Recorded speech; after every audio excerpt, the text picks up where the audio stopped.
이 요한복음은 잘 아는 대로 사도 요한이 썼죠. 사도 요한이 예수님을 증언하려고 쓴 책입니다. 또 여기 보니까 세례 요한도 예수님을 증언하고 또 예수님 자신도 자기를 증언을 해요. 여러분, 전하는 말과 증언은 다릅니다. 증언은 법적인 구속력을 갖고 있어요. 전하는 말은 그럴 수도 있고 안 그럴 수도 있어요. 증언에 비하면 전하는 말은 별로 그렇게 큰 효력이 없는데 증언은 효력이 있고, 예수가 어떤 분이다 하는 데 대한 증언은 이 세 분이 하죠. 예수 자신이 하고 세례 요한이 하고 사도 요한이 하는데, 성령의 감동으로 증언을 하는 겁니다. 하나님의 나라를 전하는 것과 하나님의 나라를 증언하는 것은 다릅니다. 본 사람은 증언을 할 수 있어요. 들은 사람은 전할 수 있어요. 본 사람이 증언을 한다는 얘기입니다. 구체적이고 확실하게. 그런데 어떻게 볼 수 있다? 성령의 감동으로 볼 수 있는 겁니다. 자, 그런 차원에서 저와 여러분도 이제 예수를 전하는 삶의 자리를 한 그레이드 높여서 예수를 증언하는 삶의 자리로 나가는 그런 사도성을 확보하는 그런 축복이 있기를 축원합니다. 그러려면 성령 충만해야 돼요. 성령이 아니고는 그분의 나라를 봐도 나라인지 몰라요. 성령 충만하여서 그분의 나라를 보고 그분의 음성을 듣고 그 듣고 본 바를 전할 때 그게 바로 증언이 되는 겁니다. 하나님의 나라의 법에 구속을 받는, 그래서 그런 전하는 말은 절대로 땅에 떨어지지 않습니다. 반드시 열매 맺습니다. 요한복음은 전에 말씀드린 대로 사도 요한이 성령의 감동으로 기록했는데, 사도 요한은 자신이 요한복음을 기록한 목적을 분명하게 밝히고 있습니다. 요한복음 20장 31절에서 밝히고 있는데요, 우리 스크린으로 같이 읽어보겠습니다. 시작.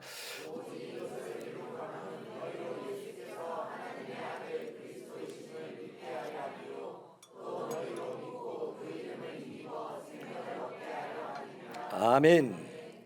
자, 이것 요한복음은 이 글을 보는 사람이 예수가 하나님의 아들임을 믿고 생명을 얻게 하려는 분명한 목적을 가지고 글을 썼습니다. 그래서 성령의 감동으로 그 목적을 가지고 썼으니 세례 요한은 어떻게 본 것과 만진 것과 손으로 보고 손으로 만지고 눈으로 본 바를 기록하고 있는 거다 이 말이죠.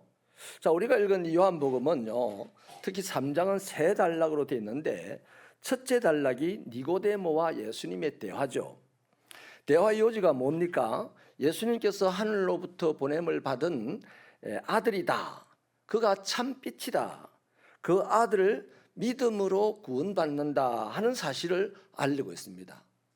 그 다음에 두 번째 단락은 세례 요한이 예수님에 대하여서 설명을 하는데, 예수께서 물과 성령으로 세례를 베푸실 참 메시아다 하는 것을 증언합니다. 그러니까 구세주라는 사실을 증언하는 거죠. 그리고 오늘 본문은 사도 요한이 직접 예수님이 어떤 분인지를 설명을 합니다. 예수님은 하늘 위에서 내려오신 분이다. 그래서 만물 위에 계신 분이다. 자, 그러면 여러분, 위에 하늘에서 하나님에게서 내려온 분이면 하나님을 봤다, 못 봤다? 예수님은 하나님을 봤어요. 그죠? 또 하나님의 말씀을 들었다, 못 들었다? 들었어요.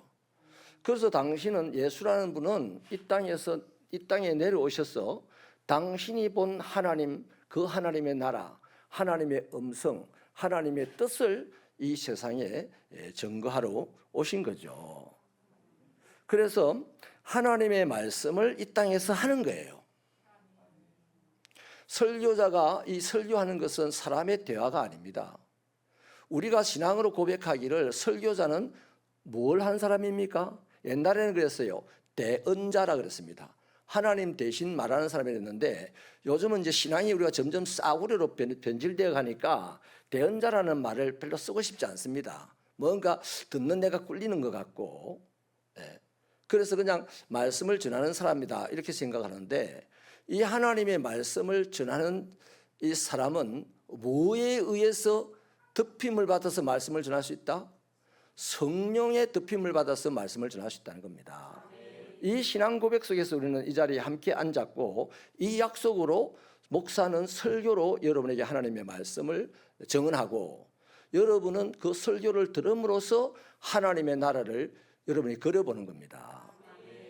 그러는 사이에 여러분이 성령의 감동이 임하시면 불안했던 사람이 담대해지게 되고, 절망했던 사람들이 소망을 갖게 되고, 그래서 예배당 문을 열고 나갈 때는, 예배당 문을 열고 들어올 때는 천근만근 무거운 마음으로 들어왔지만은 나갈 때는 어떻게 됩니까?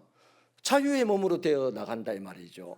하나도 바뀐 건 없는데 내 마음이 바뀌었어요. 성령의 감동을 받고 그 말씀이 역사하기 시작하니까 주 안에 있는 나에게 딴 근심 있으라 뭐 이러면서 이제 세상에 나가니까 담대해지게 되는 거죠. 밝아지게 되는 거죠.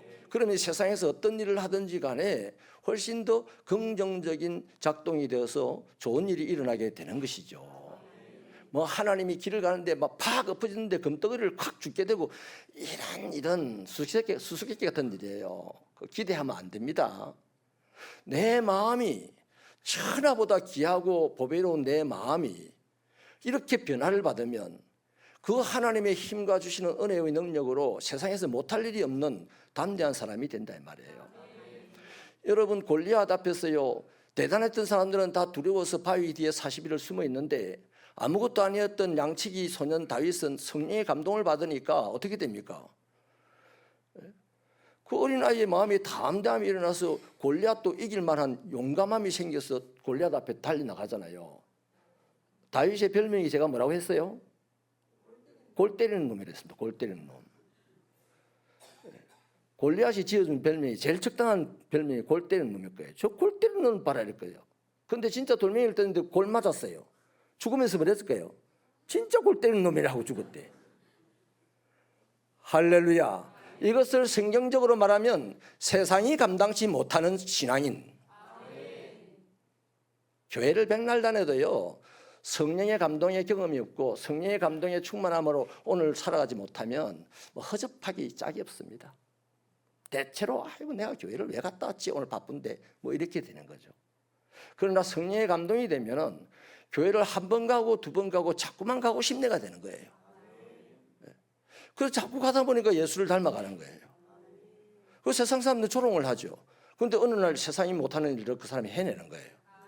그 세상이 와 하나님 대단하네 이렇게 되는 거예요. 이런 축복의 삶이 되기를 축원합니다.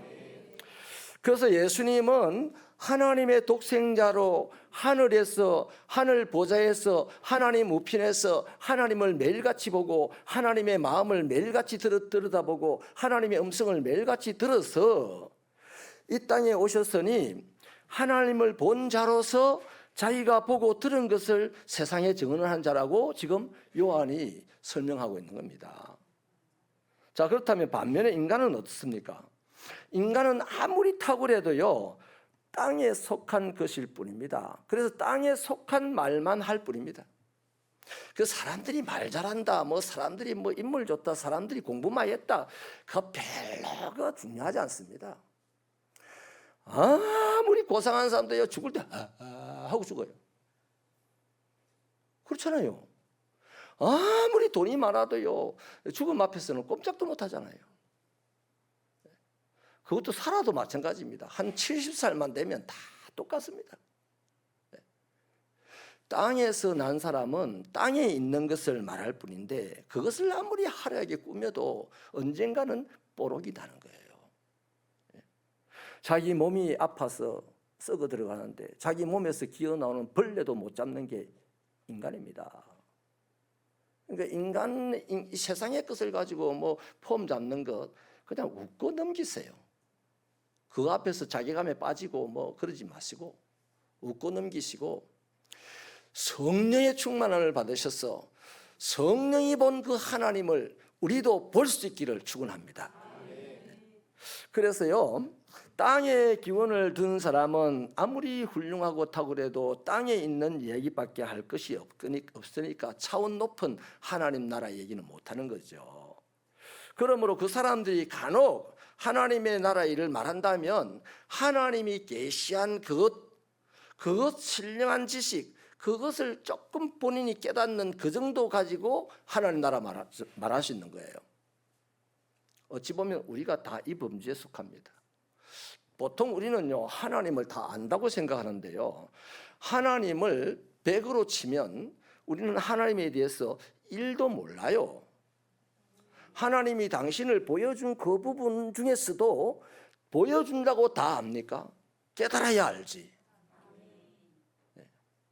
그래서 거의 모르는 상태예요. 그래서 날마다 하나님에 대한 배고픔이 있어야 돼. 하나님과 관계하고 또 관계하고 뭐 기도든지 말씀을 듣든지 예배를 드리든지 신앙의 활동들을 하든지 하면서 여러 가지 다양한 방법으로 폭넓게, 더 깊게, 더 뜨겁게, 더 무겁게 그분과 관계를 하면서 그분을 알아가야만 되는 거예요. 그럴 때 드디어 우리는 어느 날 그리스도의 장성한 분량에까지 이르게 되는 것이죠. 아무튼 그런 차원에서 요한 사도는요, 33절에서 주님의 증언을 받아들이는 자는 하나님이 참되시다는 것을 인쳤다 이렇게 말하죠. 다시 말하면 예수님의 증언을 받아들이는 자만이 하나님을 하나님으로 인정하고 산다는 겁니다. 네, 여러분, 예수님 말 듣기가 좋습니까? 학교 선생님 말 듣기가 좋아요? 예수님 말 들으면 내가 인생을 잘 살 것 같아요? 학교 선생님 말씀, 대통령 말 들으면 인생을 잘 살 것 같아요? 우리 대부분이 다 그렇잖아요. 예수님 말은 내일 들어도 되고 대통령 말은 오늘 들어야 내가 잘 산다 이거죠. 요거에 빨리빨리 고쳐져 가야 하나님의 기적을 맛보고 그 기적을 세상에 나눌 수 있는 축복의 사람이 될 줄로 믿습니다. 자, 그렇다면 여러분, 예수님의 증언의 핵심이 뭡니까? 우리 요한복음 3장 14절부터 16절이 예수님 증언의 핵심인데요, 우리 같이 한번 읽어볼까요? 스크린으로 시작.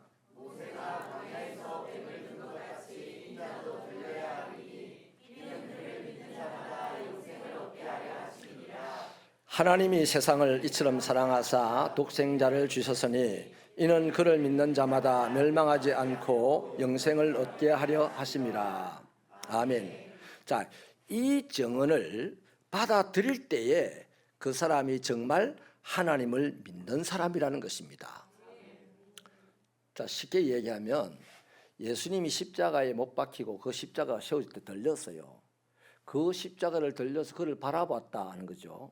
바라보는 사람은 산다는 건데 그냥 멀뚱멀뚱 바라본다고 사는 게 아니고 그분이 십자가에 못 박혀 들리는 것, 그렇게 해서 죽음을 당하는 것이 누구 때문이다? 죽을 나를 살리기 위하여서다라는 것으로 받아들일 때, 이것은 이렇게 된 이 사건은 하나님이 나를 이렇게 되도록, 독생자 아들이 십자가에서 죽임을 당하도록 나를 사랑하셔서 죽으셨다 하는 것을 믿고 받아들일 때에 우리는 구원을 받는다는 것이죠. 영생을 얻게 된다는 것이죠. 그 사람이 진짜 믿음의 사람입니다. 자, 이걸 진짜 믿으면요, 이제부터 내가 이 세상을 나를 위해 살겠습니까? 주님을 위해 살겠습니까? 여기서 좀 도전지 질문 드리겠습니다. 여러분, 예수 왜 믿습니까? 우리가 예수 믿고 세례를 받아요. 아, 예수 때문에 내가 죄 용서받고 구원받았다, 천국 가는 사람이 됐다. 자, 그 이후로 그건 믿음 끝났어요. 천국 가면 그만이잖아요. 근데 그 이후로 왜 우리가 믿음 생활을 합니까? 믿음 생활하는 이유가 뭐예요? 세상에서 잘 되고자, 내가 세상에서 입심영달하고자, 요런 이 베이스를 깔고 예수를 믿으면 세상에서 안 될 때 어떻게 돼? 여전히 예수를 믿는데도 세상에서 별로 잘 되는 게 없어요. 그 사람이 예수를 믿겠어요? 예수를 믿는다고 믿는 게 아니라 예수를 즐거이 믿어야 되잖아요. 그렇지 않습니까? 오늘 이 시대에 그리스도인들이 즐거운 사람이 별로 없는 걸 보면 참 난감합니다. 예수를 믿는데 안 즐거워요. 자, 예수를 믿는 이유는요, 예수 닮기 위해서입니다.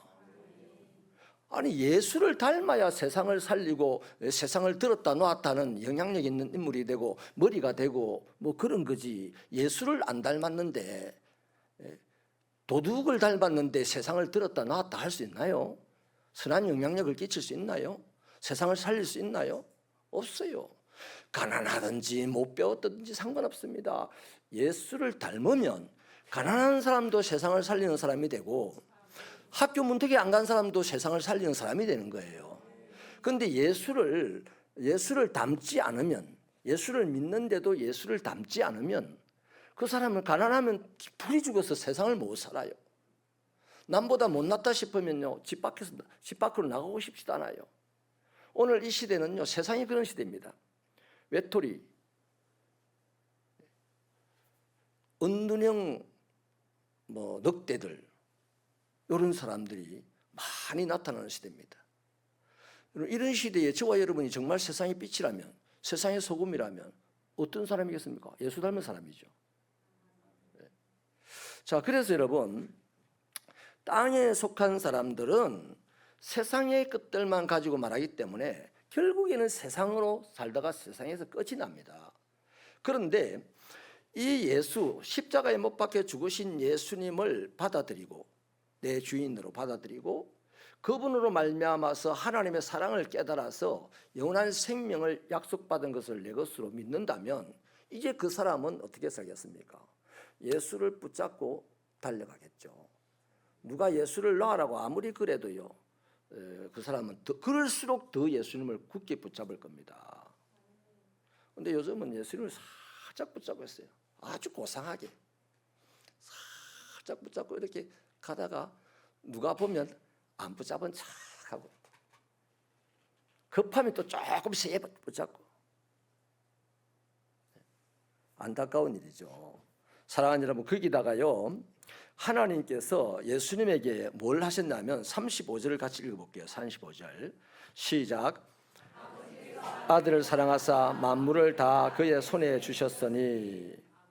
자, 그러면 뭔 말입니까? 하나님께서 이 땅에 오신 예수에게 만물을, 피조세계를 다스릴 통치권을 주셨다는 거죠.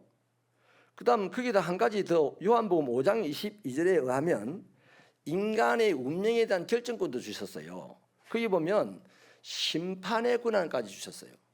천국 지옥으로 나누는 심판의 권한까지 주셨다는 거죠. 그런데 이러한 사실들을 지금 이 사람이 하나님을 진짜 믿지 못하니까 이러한 사실들을 받아들이지 못해요. 하나님 하면서도 내 심판권이 주님에게 있답니다. 또 나를 운영하고 경영하는 권세가 주님에게 있대요. 그러면 우리는 어떤 사람입니까? 어떤 사람이에요? 우리 삶이, 우리 인생이 어떤 거예요? 따라합시다. 주님께 코 끼었다. 인정하시면 아멘. 여러분, 소가 아무리 날뛰고 망아지라고 할지라도요, 좀 크면 그렇게 되잖아요. 소 주인이 이 콧뚜레를 다 끼워버려요. 코를 끼워버려요. 나무를 뾰족하게 해서. 그때부터는 어린애가 땡겨도 소가 말을 들어요. 그 저와 여러분이 이 예수를, 십자가에 못 박혀 죽으신 예수를 받아들이고 그분이 나의 통치권이 있고 나의 심판권이 있다면, 이것을 정말로 믿는다면 우리는 이제 그분의 뜻대로 사는 거지. 가만히 우리 자신 생각해 보십시다. 주님 뜻대로 살겠다 해놔놓고 대표 기도할 때나 내 뜻대로 마시고 아버지 뜻대로 되기를 원합니다, 예수님의 이름으로 기도합니다 이래놓고는 대체로 다 내 뜻대로 일을 하잖아요. 심지어 주의 일도 내 뜻대로 하는 경우가 많잖아요. 그래서 좀 허미한 하나님의 영광이 이 땅에 안 드러나고 말씀의 모양이 이 땅에 안 만들어지고, 그러면 다 기적인데 그것은 없고 다 답답하고 티격태격 다투기도 하고 고리타분한 이상한 삶을 우리가 살아가게 되게 되는 것이죠. 그게 요한이 볼 때 딱 그 점입니다. 이런 예수의 증언을 받아들이는 사람이 안타깝게도 없다, 이래요. 오늘 본문에 보면 앞에도 그런 말씀이 있습니다. 빛이 어둠에 왔으되 어둠이 빛을 알지 못하더라, 영접지 아니하더라, 그런 말씀도 있잖아요. 그러므로 여러분, 예수를 믿고 믿지 않는 것에 따라서, 예수를 받아들이고 받아들이지 않는 것에 따라서 우리의 인생에는 엄청난 차이가 결과적으로 나타난다는 겁니다. 세상과 그리스도인, 이 엄청난 결과가 나타날 뿐만 아니라 교회 안에 모인 그리스도인들도 우리가 끊임없이 최소한 일주일에 한 번씩 하나님의 말씀을 들어요. 듣는데 그것을 받아들이는 사람이 있고 받아들이지 않는 사람이 있어요. 받아들이는 횟수가 많으면 많을수록 그 사람은 주님을 만나는 사람이 되고 주님을 닮아가는 사람이 되고 점점 성장하고 성화하여서 그리스도의 장성한 분량에까지 가까이 가게 될 겁니다. 그런데 이런저런 이유로 하나님의 말씀을 받아들이지 않고 또 받아들이지 않을 때 그 사람은 교회는 다니는데 그리스도인이긴 한데 이상하게 하나님의 영광이 안 나타나요. 이상하게 평안이 없어요. 이상하게 웃음꽃이 없어요.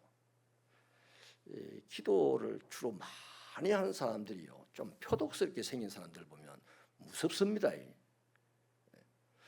기도를 많이 한다, 예배를 자주 드린다, 말씀을 열심히 읽고 배우고 묵상한다, 이런 사람은 예수님을 점점 닮아갈 테니까 표정이 더 온화해지게 되고, 말이 경상도 사람이라도 점점 긍정적인 말, 거친 말보다는 부드러운 말이 되어야 되고, 그렇지 않겠습니까? 그런데 아이고 뭐 하나님은 사람을 성질대로 쓰신다, 그럴 때도 있지만 주로 고쳤습니다. 하나님은 바꿔서 씁니다. 빨리 바뀌어질수록, 변화될수록 하나님의 축복을 많이 누리게 되겠죠. 자, 그래서 하나님의 말씀을, 예수님을 믿고 받아들이면 생명과 사망으로 인생의 길고기 하면 딱 차이가 벌어져 버리는데, 예수 믿는 사람들 안에서도 하나님의 말씀, 예수님을 받아들이지 못하고 있는 사람들의 이 그리스도인의 삶의 간극은요, 축복과 저주로 나뉩니다. 그래서 새벽교회 성도 여러분, 생명을 날마다 소유하시길 바랍니다. 축복을 날마다 받으시길 바랍니다. 그런데 무서운 것은 저주도 있어요. 생명이 아닌 사망도 있어요. 우리에게는 그것은 절대 가까이 오지 못하도록 날마다 서슬퍼런 말씀으로 딱 무장하여서 가까이 오지 못하게 하고 생명과 축복을 내 것으로 소유하게 되기를 바랍니다. 말씀을 이제 정리하겠습니다. 예수님은 태초부터 계신 창조주잖아요. 이 땅에 사람의 몸을 입고 오셨잖아요. 하나님의 생명과 하나님의 사랑을 증언하시잖아요. 지금도 말씀은 하나님의 사랑과 생명을 계속 증언하고 있지 않습니까? 자, 그리고 마지막 날에는 심판주이기도 합니다. 자, 독생자 예수 그리스도의 증언을 받는 것, 다시 말하면 이 말씀을 받는 것, 예수님을 믿는 것, 예수님의 말씀을 받는 것과 받지 않고 믿지 않는 사람의 운명에는 마지막 날 가면 돌이킬 수 없는 큰 차이가 있다는 사실을 꼭 기억하시기를 바랍니다. 저와 여러분은요, 매사에 어떻게 생각합니까? 매사에 우리는 판단하고 결정할 때가 있어요. 미국의 클리블랜드 대통령이라는 분이 계신데, 그분이 취임식을 하는 날 한 사형수가 형장으로 끌려가게 되었습니다. 그 사람이 형장으로 끌려가기 전에 아침 조간신문을 딱 봤는데 자기 친구가 대통령 취임을 하는 거예요. 그래서 이 사형수가 울면서 괴로워하니까 이 사형 집행을 하는 거기에서 왜 그렇게 우느냐라고 물으니 한 말이 이겁니다. 젊은 날 이 클리블랜드 친구와 내가 함께 나오다가 이 친구가 교회 가자라고 하는데 나는 술집 가자라고 했다. 그런데 이 친구는 그리고 교회를 갔고 나는 술집을 갔는데, 나는 그 술집에서 여태까지 오면서 쾌락에 빠져 살았고, 그 친구는 교회 가서 여태까지 오면서 결국에는 대통령이 되었다. 한순간의 선택이 평생을 좌우한다는 LG의 강국 합의도 있지 않습니까? 신앙의 선택은요, 평생이 아닙니다. 영혼을 좌우합니다. 하나님의 말씀 앞에서 우리는 수없이 선택을 요구받고 있죠. 매번 하나님의 말씀 앞에 설 때마다 우리는 아멘으로 받을 것이냐, 아니면 에이그 하고 받을 것이냐의 그 간격은요, 한 해 살고 뒤에 살고 몇 년 뒤에 가면 엄청나게 벌어질 겁니다. 예수를 다시 한번 굳게 믿으십시오. 예수님의 말씀을 아멘으로 받으시고 사십시오. 우리 새벽교회 다시 한번 아멘 아멘 소리가 가득해지게 되기를 축원합니다. 하나님은 여러분이 생명을 누리기를 소원합니다. 여러분이 하나님의 사랑을 깨닫기를 소원합니다. 예수님 자신이 그것을 증거했습니다. 세례 요한도 증거했습니다. 요한도 증거했습니다. 예수에게 성령이 임했습니다. 세례 요한에게도 성령이 임했습니다. 요한에게도 성령이 임했습니다. 저와 여러분에게도 성령이 임했기 때문에 하나님의 말씀 앞에 아멘 할 수 있는 겁니다. 그리고 축복을 받으시거든 간증하고 찬송하십시오. 기도하시겠습니다. 하나님, 성경 말씀은 이해하기 위하여 주어진 책이 아니고 내가 생명을 얻고 축복을 받도록 하시기 위하여 주어진 책인데 아버지, 간혹 우리는 성경을 이해하고 많이 알려고만 합니다. 성경을 알려고 하지 말고 성경에 있는 예수님을 알게 하여 주옵소서. 아는 것은 관계하는 것입니다. 관계가 바르면 예수의 생명이 내 생명이 되고 내 것이 예수 안에 들어가서 아름답게 될 줄 믿습니다. 주여, 우리 새벽교회 이 21세기 지 옳다고 주장하며 살아가는 이 시대에 예수 옳다고 주장하며 살아가는 우리들이 되게 하여 주시옵소서. 예수 옳다고 주장만 하는 것이 아니라 예수가 옳으면 예수님 따라가는 우리가 되게 하여 주옵소서. 크고 작은 모든 일에 예수님 따라가는 우리들의 신앙이 되게 하여 주셔서 주님의 역사가 우리들의 몸을 통하여서 이 땅 가운데 드러나게 하여 주옵소서. 예수님 이름으로 기도하옵나이다. 아멘.